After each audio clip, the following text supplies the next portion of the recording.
In 1988, singer-songwriter Amy Grant released her 8th studio album, Lead Me On, topping the US Christian Albums chart and reaching number 71 on the Billboard Top 200. The guitar players on this record were Dann, Huff and Jerry McPherson, with additional acoustic guitars from Gary Chapman. Dann had featured on Amy's record since 1984, and after Lead Me On, Jerry often appeared alongside Dann for the next decade. For me, Lead Me On and Heart in Motion are Amy's most timeless records, but what makes them so good?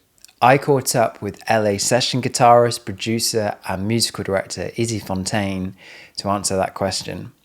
Izzy has worked alongside Seal, Michael Landau's old gig, Banks, Taking Back Sunday, Maggie Rogers, and many more. Aside from being a fellow Dann Huff disciple, Izzy is also an authority on all things Amy Grant.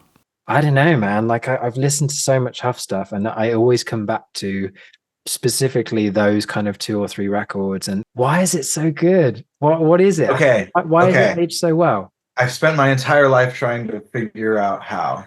And the one common that I found is that the producer is Brown Bannister. To me, he's the one that got Amy Grant to that place, like took it from like, oh, okay, like cool kind of singer-songwriter kind of stuff to like, what if we made like the biggest sound ever and brought that with Michael W. Smith, her keyboard player and songwriter at the time and backing vocalist.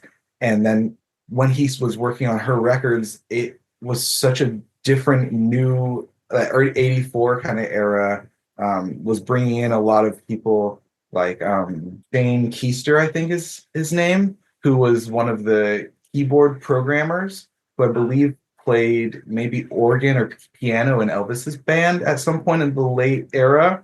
So a lot of these like gospel cats were coming in that were from the old, guard, but they were working with these new synthesizers that had just come out, the Yamaha GS1 and GS2, which are just really cool and interesting. Cassiopeia also used those. So it's like they were adjacent to all these prog fusion bands gear, but they were like, what if we made like Christian music like this? And so it's very, positive, or like just the message is so uplifting with all of these crazy pieces of gear, and all the programmers are just so deep in the knowledge of it.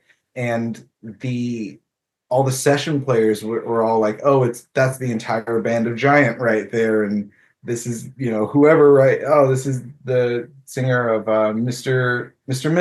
And, just all these different backup singers. Oh, in this case, it's, what is it? Bill Champlin, who's the, from Chicago. And just all these different people are so huge in their own right, and they all come together to make these records. Ridiculous, band. It's like ridiculous. The credits on specifically on those like 2 or 3 is insane. It's everybody.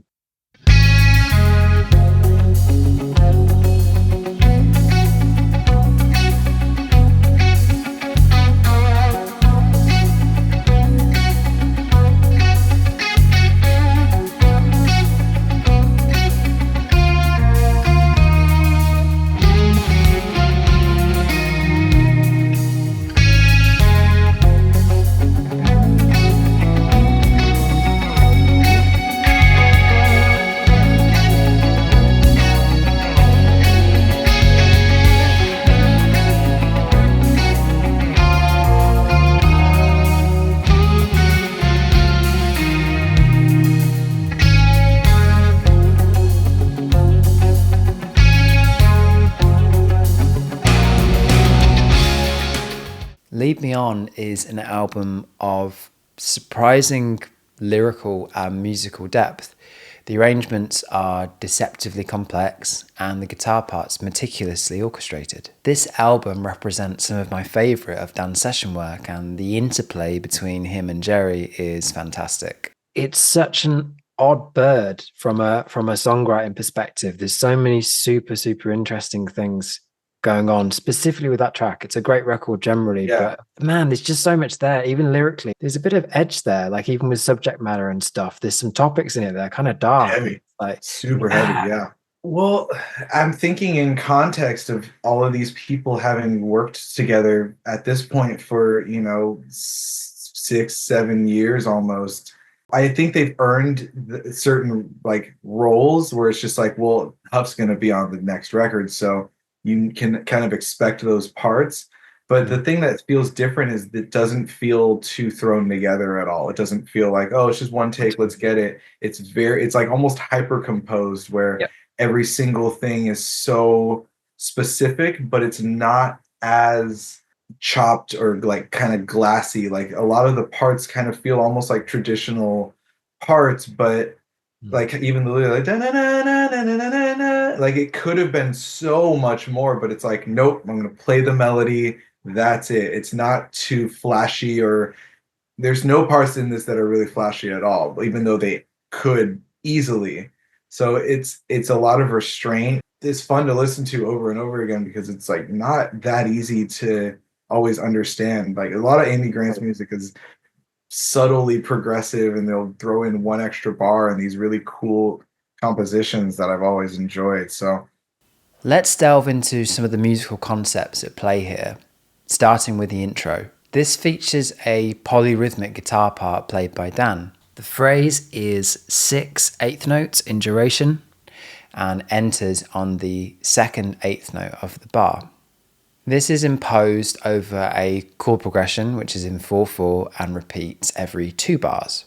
The result is a melodic motif that displaces itself over the course of 3 bars before coming back to where it began. Now let's look at how that chorus guitar part is really played.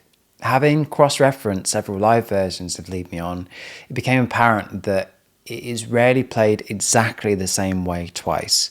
The version of the part that I'm playing in this video is as close to the original studio version as I could get, and that's what I'm going to break down for you now.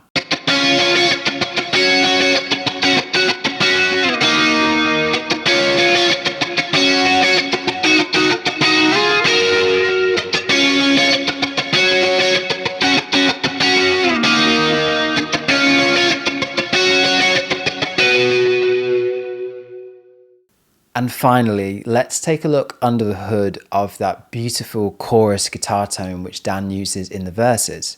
To recreate this, I used my James Tyler guitar, Woody, on the bridge humbucker in parallel with the mid boost on but turned all the way down, running into my Peavey Classic 50, set clean, with the Wampler Ego compressor and Free the Tone Tri-Avatar chorus in front of the amp, and then micro pitch shift, digital delay and plate reverb added in post. I'm going to loop that section of the song and I'm going to bring in each element individually so you can hear how the sound is constructed.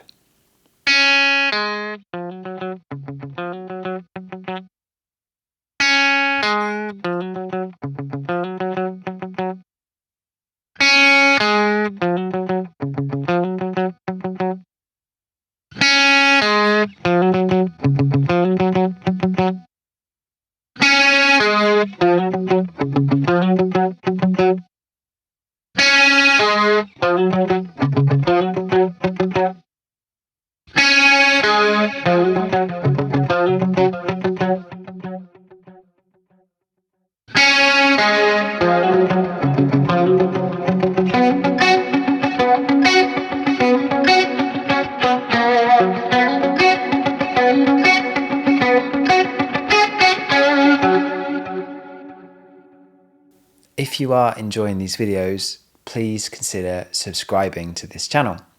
Currently, only 25% of my audience are subscribers, so this is the best way you can help the channel grow. You can also check out the Session Heroes Patreon page. Aside from getting access to all of the transcriptions and backing tracks that I create for these videos, you'll also have access to my lesson series, Top Draw Licks.